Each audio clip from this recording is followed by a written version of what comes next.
Hello, everyone. Welcome to the February edition of our webinar series, IMPLAN International, introducing our newest solution. Before we go ahead and get started, I'm going to go ahead and drop a couple links in the chat box. These links are going to be to articles on our support site in which you can read more information about the international solution itself, and also get the bridges and conversion files that you might possibly need when working in the new international solution. So here is the first link.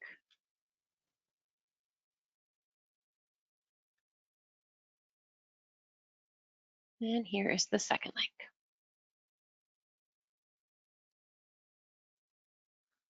All right, I know we have a lot of people that signed up to join the webinar today, but we do have a limited amount of time. The webinar is only scheduled for 45 minutes and we have a lot of ground to cover. So unfortunately, we're not going to waste a lot of time waiting for other people to join. All of our webinar series are recorded, so you can always go back and review these if you jump in late. But again, welcome everybody to the February edition of our webinar series. We have recently announced the arrival of our international solution, a new data set offering national level insights into the economies of 64 countries around the world. In today's session, we are going to cover the solution's main data sources and conduct a sample analysis to show you what's possible when you go global with IMPLAN. First off, I'd like to introduce myself. My name is Angela Slovachek. I'm the Director of Education Services here at IMPLAN. Joining me today and co-presenting is Jenny Thorvaldsen, our Chief Economist and Data Officer. Here at IMPLAN, we like to keep our webinars interactive by allowing attendees to pose questions live to our presenters. However, given today's short presentation time at 45 minutes, we ask that if you do have a question related to today's topic, please utilize the question box in the GoToWebinar. The Education Services team is going to do our best to monitor the question box throughout the presentation. If you think you might want to ask a question, just make sure that you have your control panel open by hitting that orange arrow on the upper left portion of the pop-up window. It's right here. At the conclusion of the presentation, if we do not get to answer your question within this time frame, we will personally follow up with each and every one of you to provide a response to your questions. So with that, we are going to get started. So what will I learn today? First off, Jenny is going to walk us through a brief overview of IMPLAN's annual data set, our modeling and methodology. Then she is going to discuss some of the key features and main data sources used in IMPLAN's new international solution, also highlighting differences in the set compared to our US-based models. Then I'm going to finish out the presentation by walking through a simple operation impact using our new international solution. So with that, I'm going to pass it back to Jenny, who's going to get us started. Thanks, Angela, and hello, everyone. Thank you for being here. As Angela said, I'll start with a very brief overview of IMPLAN, just for anyone who isn't super familiar with it, and just to make sure we're all kind of have the same foundation and a little bit of context when we go into talking about the international data. So IMPLAN is an input-output modeling system, which is a combination of data and software. And these two things combined, with those two things combined, we can have models of national and regional economies. And what we mean by a model of an economy is that it shows all the economic interactions between industries, households, and governments within that economy, as well as trade relationships, both foreign and domestic. And in addition to, just understanding your economy better and having this nice picture of the economy, the real power of these input-output models is that they can be used to show the wider economic impacts of a change to the economy or the wider economic contribution of an existing industry or activity in that economy. And what I mean by wider is it can be wider in terms of the number of industries impacted. So if there's, not quite yet, Angela, if you don't mind, in terms of the number of industries that are impacted. So if there was going to be, say you were modeling a specific change in one specific industry, there are going to be other industries throughout the economy that that are also impacted. So wider in the sense of additional industries in the economy that experience an impact related to this change. And you could also, input-output models also show the wider impacts geographically. So if you were to do a multi-regional input-output analysis, then you could see that what impacts in linked regions have. So maybe a neighboring region, it doesn't have to be a contiguous region, but other regions would also experience an impact because of those trade relationships. So they would experience an impact as part of the initial impact in another region. And how these wider impacts occur, there are kind of two different types of those. All right, Angela, I'm ready, thank you. Two types of these wider impacts, and they're indirect and induced impacts. Indirect impacts stem from the supply chain, so purchasing of inputs from other industries, and that's both raw inputs like goods, but also services like rent and insurance and advertising and all those things.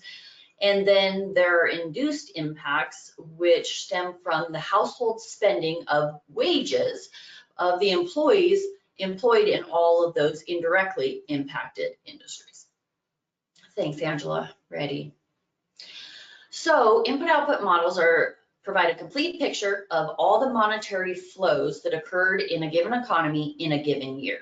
And kind of already mentioned this, we have, how do we do this? How do we have all these interactions? Well, we have all these data on industries, households, governments, and geographies. So with industries, we know how much they're producing, what profits they had in that year, taxes they paid, subsidies they received, their employment, and what they paid their employees. And for households, we have information on what households spend their money on and how much they saved that year, what they received from the government in terms of social assistance. And in governments, we have, for government, we also have spending patterns for governments, both investment and consumption spending, and of course their revenues, which is largely tax, but also dividends and other things like that. And then we have information on geographies, like we mentioned trade already a couple of times, but we also have commuting rates. So we know that not all employees live locally, and so they don't always spend locally. And so we have all that information, and all of that together is kind of what allows us that this is the complete picture of those flows. And once you have that complete picture of all these interactions between all these actors in the economy, that's when you can estimate those indirect and induced impacts. Now in the US, so IMPLAN's core data, core US data, consists of the US total and then all of its components: states, counties, zip codes, congressional districts, and metropolitan statistical areas. We also produce data for two of our our 5 US territories, and that's just due to data availability. And these are produced on an annual basis. So this is kind of what we call our core data that we've been producing for 30 years here at IMPLAN. And yeah, that's kind of our core. In addition to that core data that the standard impact analysis is done with, we also have satellite accounts that sort of extend an impact analysis. So in the core data, so to mention the first one, we have an occupational data suite, which extends into the specific occupations being impacted. So in the core kind of standard impact analysis, you would see number of jobs created in a specific industry. So the example I always use is the hospital industry. Suppose that the analysis shows that there'd be 100 jobs created in the private hospital industry, but which is very helpful to know, but it doesn't break down for you what percentage of those 100 employees are nurses versus doctors versus administrative staff versus janitorial, et cetera, et cetera, et cetera. And our occupational data do that. So they'll break it down by occupation, by industry. And then with those occupations, you'll see occupation-specific wage rates, education levels, skills, things like that. We also have some environmental data, which will show you environmental impacts associated with economic impacts. So things like greenhouse gas emissions, water use, land use, pesticide, all kinds of stuff in there. We are soon to have in the app expanded demographic data. Now these aren't associated with impacts, but they do provide a fuller picture of the economy of your region by extending beyond just monetary values. So these will be things like age, the age ranges or age profile in the region, home ownership, race and ethnicity, things like that. So just to give a fuller picture of that region. So that's forthcoming. And then finally, we also have time series data, which is basically a re-estimation of the IMPLAN data going back to 2001. We do this every 5 years just to re-estimate the numbers using our current best practices and getting everything into the same sectoring scheme, since IMPLAN's sectoring scheme does change every 5 years. And just to round this out, just to say we have webinar recordings and or upcoming webinars on all of these topics. So there's plenty of articles on our support site if you're interested in any of those. Thanks, Angela. So that just kind of gives us a base to go from into the meat of today's presentation, which is our new international data. So I'm going to talk about kind of the main characteristics about it, and as Angela said, how that differs from the US data, and then I'll talk about our main data sources, and then Angela will hop us into an analysis. So currently, with our current release, current offering for international, we have data for 64 countries. And this list is also on our website, so you don't need to memorize this or try to write these down or anything, but this is just to give you a sense of it. And we didn't at IMPLAN go out and select these countries for any reason other than the main data source we used for those input-output tables provided those data for these 64 countries. So that's how that came about. But you'll see that it's a nice wide swath, so that's really nice. And we do have all of European Union in there, and then a wide swath of other countries. All right, Angela. This data set has 37 industries. They're going to be listed over 3 slides. Again, you don't need to write all these out or try to memorize them. These are also listed on our support site. It's just to give you a sense of the level of detail of industries we have. So you can go ahead and go through the next 2 with a little pause if you don't mind, Angela. Now this last one, I just want to point out briefly because we're going to talk about it more in a couple of slides. You'll notice that the last industry is called taxes on products net of subsidies. So that's not really an industry.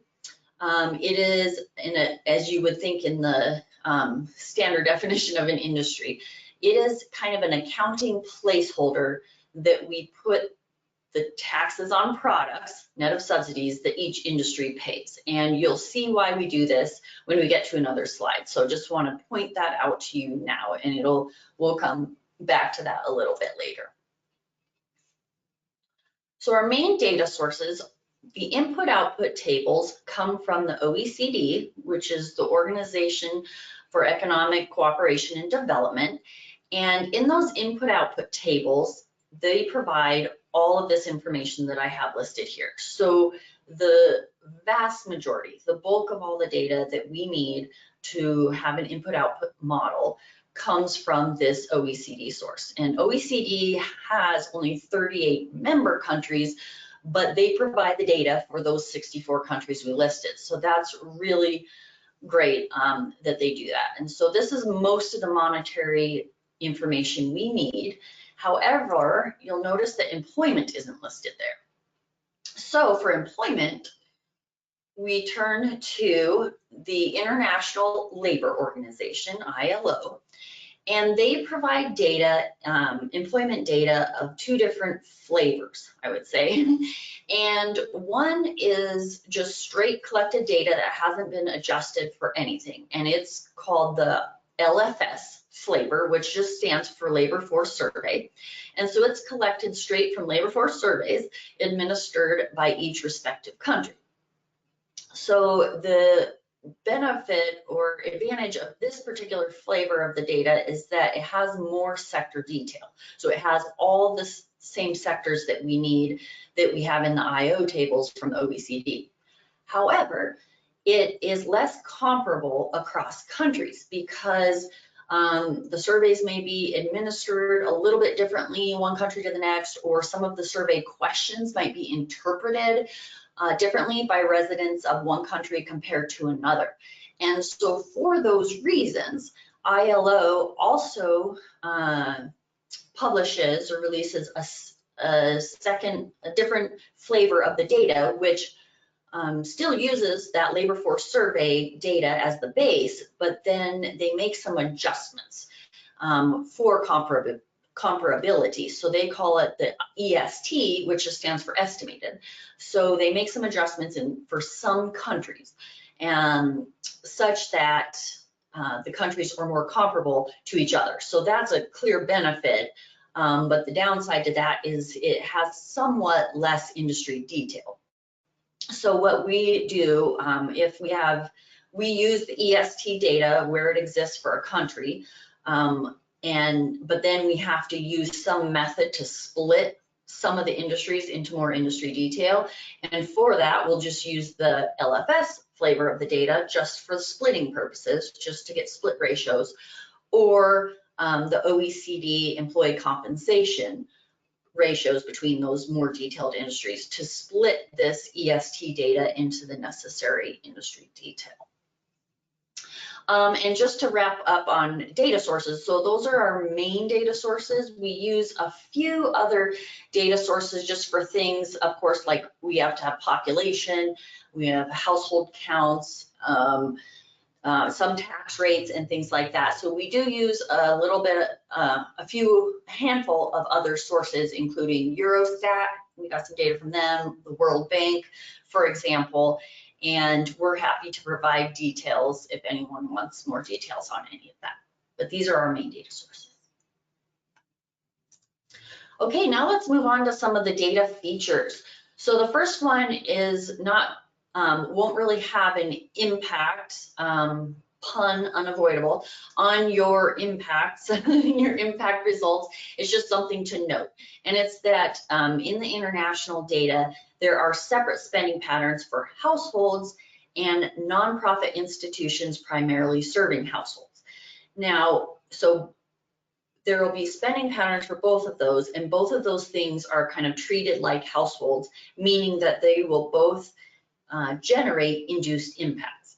Now that's the exact same thing that happens in US data. It's just that in US data, the household spending and NIPIsh spending are lumped together. And that's just how the Bureau of Economic Analysis does it. They just lump them together, but they're still both in there. They just call it household spending, even though NIPIsh spending is included in there. So the values are going to be totally comparable. They're both generating induced effects. It's totally the same.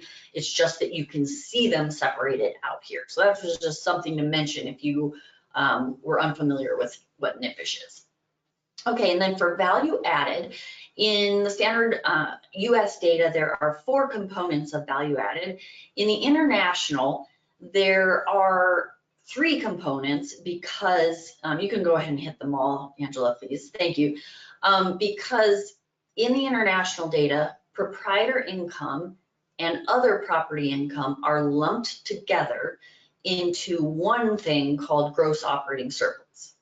Now in the US data, a lot of the data sources have it just like this, these three components of value added. But in the US, there are some data sources that split out gross operating surplus into proprietor income and other property income, and that allows us to have those separate in IMPLAN's US data.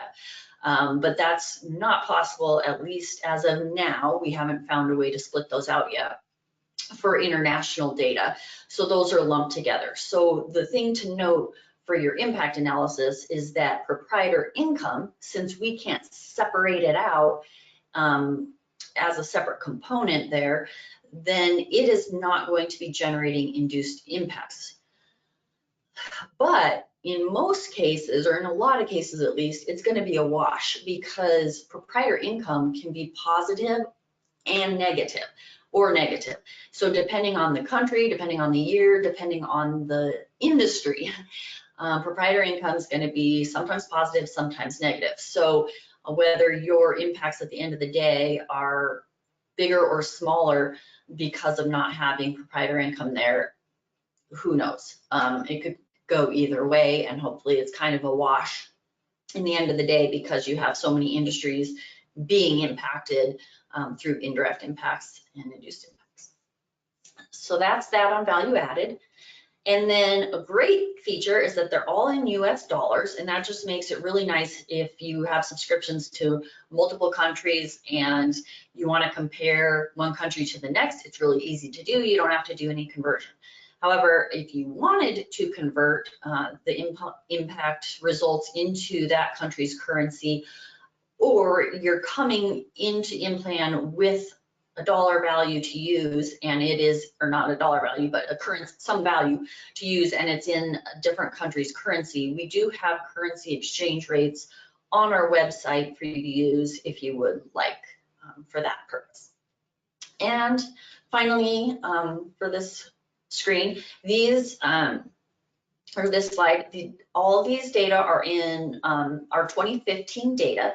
The OECD's current raw data that they have out there, the latest they have available is 2018, and we are currently working on those right now. So 2018 is in production, and we're planning to have it out in the second half of this year. But right now, what we have currently in the application are 2015 data. Okay, the next and final feature I want to talk about is that these data are in basic prices, and that is slightly different than producer prices, which the US-based data are in. And it's fairly minor differences, but there are two primary differences, and just want to make sure you're aware of them. So go ahead, Angela, please, thank you. One more. So the two principal differences, the first one is the valuation of imports. So in basic prices, imports are valued as cost plus insurance plus freight, and it's just known as CIF. Whereas in producer prices, imports are valued as CIF plus import duties. So just a little difference there, just wanted you to be aware of that. The next one, principal difference, has to do with the accounting of taxes on products. So in basic prices, taxes on products are accounted for in the industry that purchased the product, as opposed to being accounted for in the industry that ultimately remitted the taxes to the government. So for a simple example, suppose an industry buys an input from a wholesaler. In the real world, that industry pays sales tax to that wholesale industry. And so it looks like a payment to wholesale that is the cost of the good plus the wholesale services or whatever, plus the sales tax. That would be, in the US data, that would be a payment of that amount to the wholesale industry, and then the wholesale industry remits that to the government. And that's actually how it happens in the real world. But in the basic price model, that tax, even though it's remitted by wholesaler, it's going to show up as in the account for the industry that bought that thing, because that's the industry that actually pays the tax. And so what it's going to look like, because that's a little bit different than the US data, what it's going to look like for you is that the purchaser will then pay these taxes to that industry I pointed out to you, are the last industry, industry 37, which is taxes on products, net of subsidies, industry, rather than the wholesale or retail industry. So that's really the main difference there.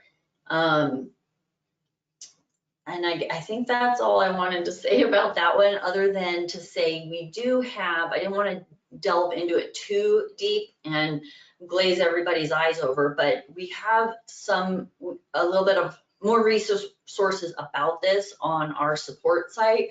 So feel free to go there, and we talk about it a little bit more there and have links to some articles that go into that a little bit deeper. But it really is just sort of accounting.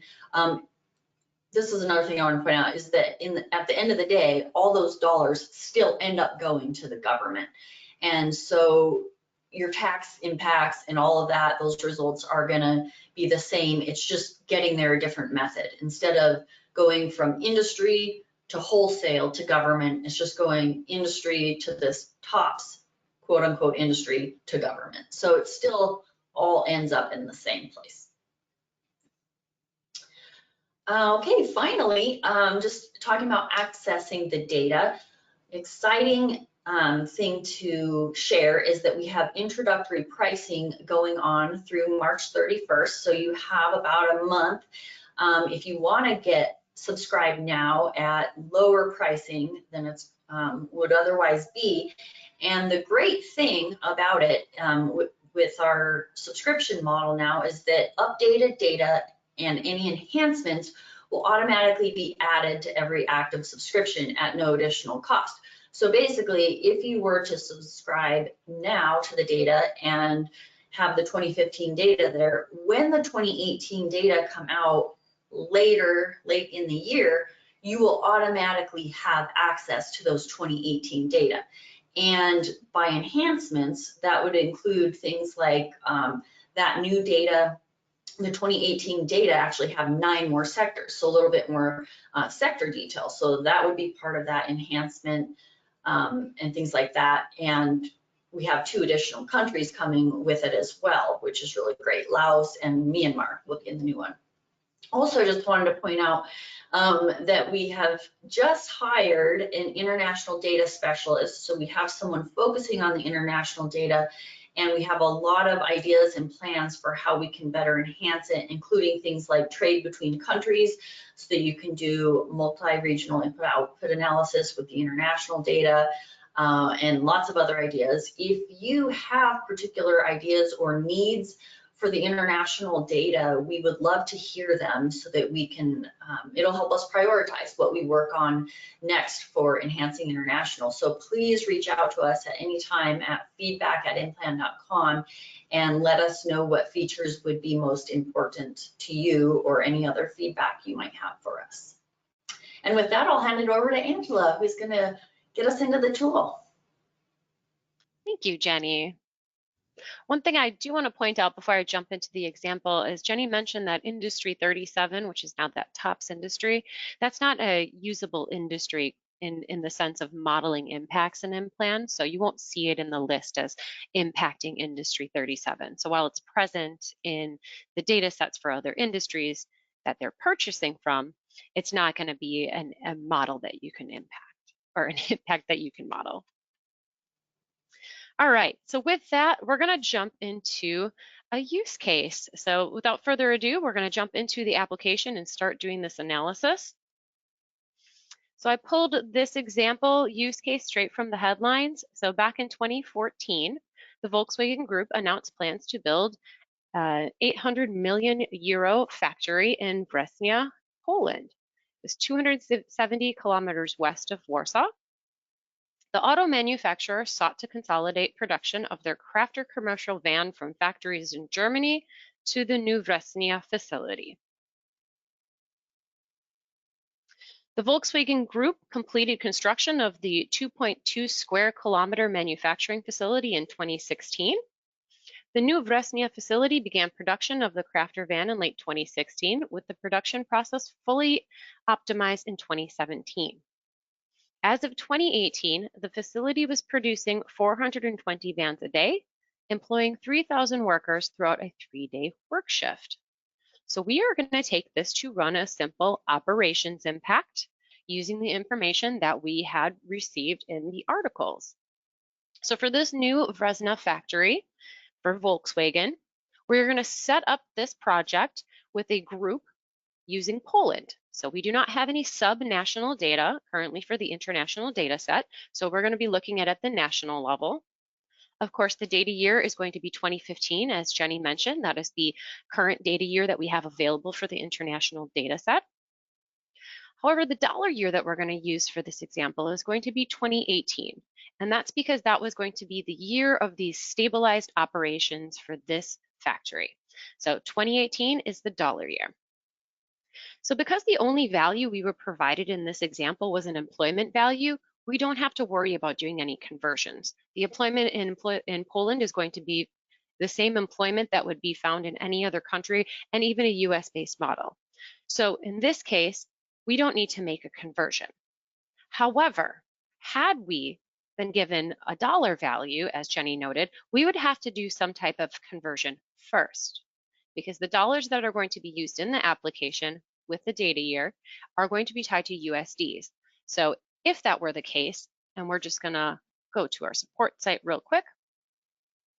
On our support site here, if you jump into the IMPLAN Basics section, and under the Basics section on the right,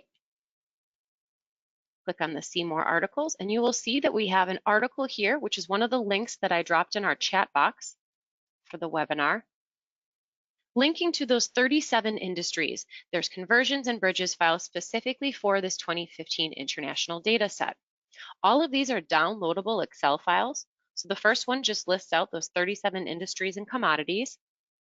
Then we have our 2015 margins file, our deflator file, and then we also have some bridges here converting from that 546 US-based scheme to one of the 37 international industry schemes. At this time, we do not have a bridge directly to that NAICS code. So if everybody's familiar with working with NAICS codes in the North American Industry Classification System, if you can convert that NAICS code to one of our 546 industries, then you will in turn be able to convert it to one of those 37 international industries. And then right here on the bottom is the conversion file that I was referring to. So it's the OECD currency conversion.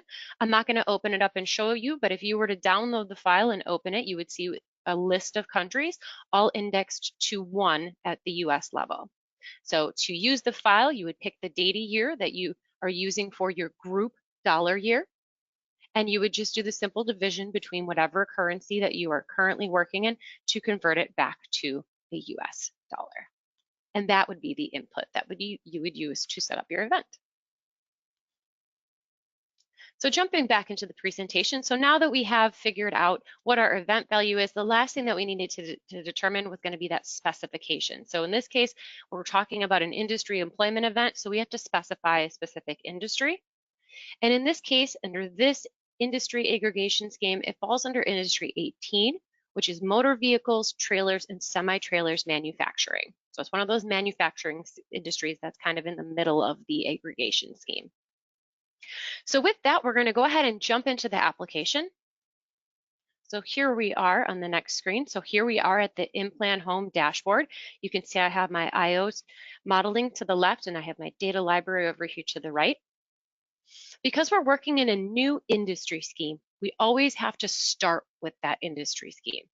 So you notice if I go over and start in my regions tile, it's going to automatically bring up whatever default scheme I have set for my account. And in this case, my default scheme is that 546 US-based unaggregated scheme. But that's not what the international data set is in. So in order to start a project with the international data set, I have two options. The first option is to use my preferences menu, and that can be found by clicking on the avatar in the upper right-hand portion of the screen under preferences. You'll notice now we land on our default settings, which is the first of 3 options here. You'll also notice that we have a couple new settings for you to select from. The first one here at the top is that industry set. So because we are going to have customers now working in OECD primarily, or the international, or working in the Canada provincial data sets versus the US data sets, you now have the ability to set a default. So every time you log into IMPLAN, it will automatically populate that industry set in your regions page for you. So it's just a faster way to accomplish the work. As I said, mine's automatically set to that 546, but if I wanted to, I could change it to that industry 37 for the international data set. But to start a project, we don't start from here. We would have to click on the industry aggregation option. From here, we use the drop-down menu to select that 37 unaggregated international scheme, and then we would select New Project. From here, we would just give our project a name like automobile manufacturer. And you notice that the industry set is already to that 37 industries because I already viewed it and select Create Project. So from here, I would just hit Create Project and it would begin. The second option to start a project in the international scheme is to start from the Projects tile. So from here, we click on the Projects tile, and in the upper right-hand corner is a New Project button. So that allows us to create a new project, very similar to what we just did in the Preferences menu. But in this case, we would just have to specify which industry set. So here I would have to use the drop-down menu to manually select that 37 industries. And then I would hit Create Project. Because I already created this project for you in advance of this webinar, I'm just going to go ahead and jump right into that project. So to go into an existing project in IMPLAN, you just select from one of the icons that will bring you back to that page in your project. So this one is for the results screen, the impact screen, and the region screen, which is where we're going to start. So as you notice, when we get to our region screen, we no longer see just the US. We see all of the countries that are in the international solution data set. You can zoom in to view some of those smaller countries to select from the map view. All of the countries are going to be located on the map except for 3 island nations that we do not have on the map yet, which are going to be Singapore, Malta, and Hong Kong. But those you can easily access by clicking on your list view.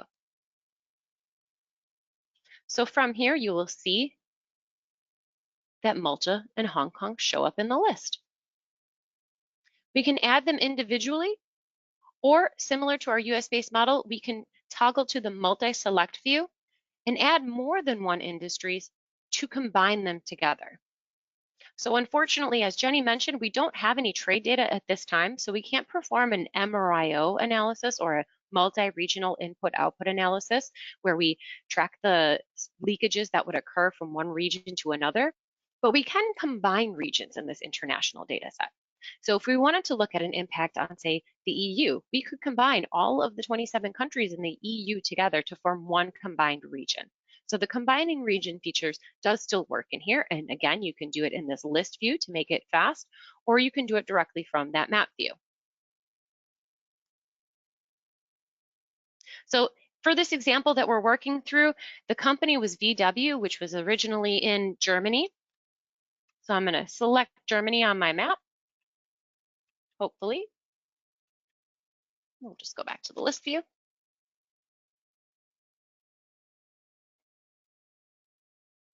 And just like our US-based models, we have the region details available for you to view any of the underlying data. So I'm just going to go ahead and pop into Germany real quick and look at their automotive industry. So in this case, the automotive industry was Industry 18. So I'm just on the overview page here. You'll notice that all of the data is present, but it has been applied to all of the source data. So we no longer see the EC and the PI and the TOPI and OPI values under the value added. It now says gross operating surplus and that OTX, or the other taxes on production. So all of the stuff in here is going to be updated to reflect the new data sets. The one thing that we don't have in here, you're going to notice, is going to be that occupational and environmental data. As Jenny mentioned, we do not have satellite accounts for that yet for the international data set. So if we do in the future, they will be added into the screen as well. But for now, we've just removed those. But every other table that you would normally find in the regions detail screen are still present for the international data set. So I'm just going to scroll down to that industry table and look at Industry 18, motor vehicles and trailers. And here we'll see that the industry is fairly large in Germany. It's about 424 billion US dollars for that industry. And the average compensation per wage and salary employee is about 83,000, 84,000. Now let's compare that to Poland, which is where this factory is going to be built, or was built, as this was a past event. So if we scroll down to industry 18, we'll notice that the industry is present, meaning there is some type of production that is occurring in Poland for the motor vehicle, trailer, and semi-trailer manufacturing, but it's a lot smaller. We're looking at 424 billion, and this industry is about 33, 34 billion. So a lot smaller in comparison to Germany. And the major difference here is that average employee compensation per worker. Here it's 14 compared to the 83. So we know that having this production facility in Poland is going to have smaller employee compensation effects on the economy, which will lead to smaller induced effects. But let's go ahead and get started with our analysis. So I'm just going to close out of my region details here and remove Germany because I don't actually need to model any impacts in Germany. So now that I've saved my region, I just went and added in that one industry event that we had discussed. And in this case, we said it was going to be an industry employment event because the employment value was the only operations value that we were provided. I just named it operations, VW Września, and the specification was 18. My group was set to 2015 data year and 2018 dollar year because that was the year that the fully realized operations were going to occur. So I dragged and dropped my events into my group. As I said, we do not have the MRIO functionality within this data set, so we do not see that button to check it at the top here, but everything else is exactly the same as you would be used to in any US and even Canada provincial models. So as I said, I already went ahead and ran through this project to get the results for us here. So the first thing I'm going to do is going to change my dollar year to 2018, which is the year in which these operations would have occurred.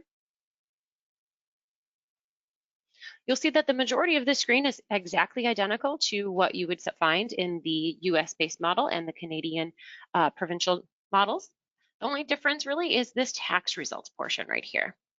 Because we're looking at national level for these countries, we do not have any subnational data on different tax breakdowns. So the only government jurisdiction that's going to be receiving taxes in this data set is at the national level.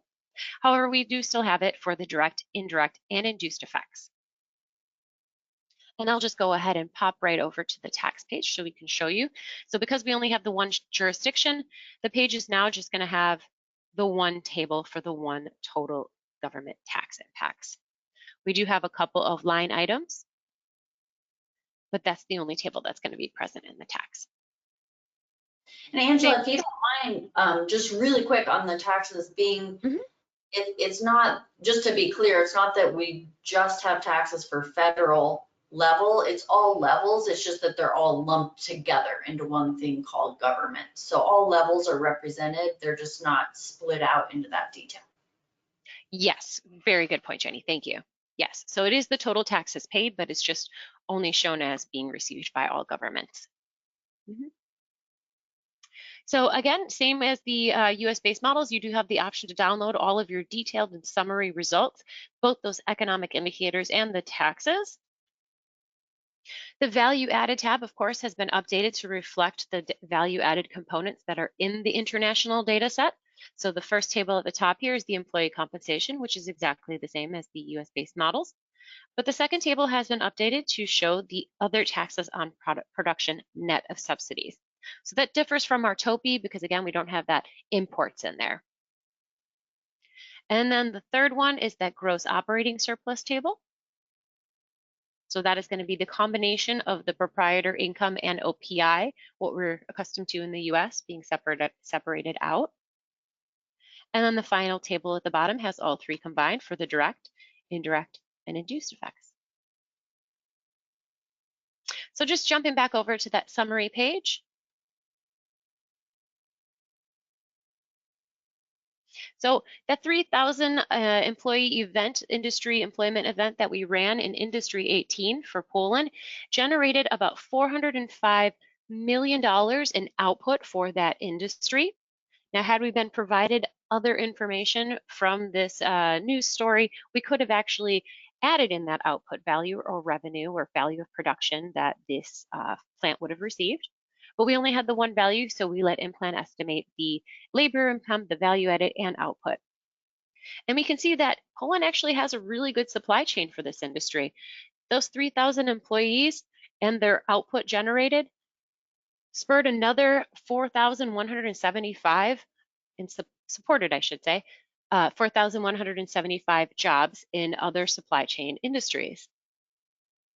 As I said, the labor income was a little bit lower in that country as opposed to Germany. So you can see that the induced impacts are going to be slightly lower because of that. So that is the international solution. And we are right at time, so I'm going to go ahead and finish up these slides here. So here are those results in table format in 2018 dollars.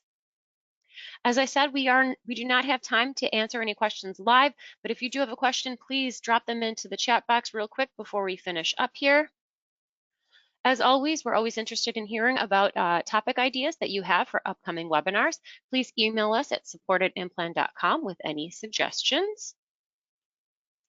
And if you want to dig a little deeper into the new international solution, you can always set up a demonstration by using the Ready to Make an Impact chat box on our website at implan.com/demo or email the sales team at sales@implan.com. On this demonstration, you can explore the data that we have included in IMPLAN, you can run through specific projects that you're working on in IMPLAN, and you can see the metrics that are included in the results of an IMPLAN project. As always, if you have any questions, please reach out to your customer success managers, which here are Colton, Meg, Rada, Autumn, Kiana, and Whitney. You can reach them at support@implan.com. If you have a question that you would like to pose to the community, use our community forum on our support site. All of our webinar series are recorded and they live on our support site under this IMPLAN products section. If you click on that IMPLAN product section, you will see another subsection that is called Link and Learn. Underneath there, you will see past recordings and any of our upcoming webinars where you can register for them or view the recording.